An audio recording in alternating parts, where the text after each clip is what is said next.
Dragii mei, sunt Sorin Radu și vă transmit un călduros salut din partea Universității Lucian Blaga din Sibiu. Vremurile pe care le trăim sunt neobișnuite. Nu sunt nici bune, nici rele.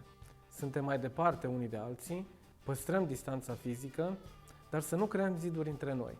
Să nu uităm să fim alături de cei în nevoie, să nu uităm să ne susținem unii pe alții. În istorie au fost multe generații care au trecut prin asemenea provocări și au învins. Așa veți face și voi. Am convingerea că vremurile grele scot cei mai buni din oameni. Sunteți de acum absolvenți.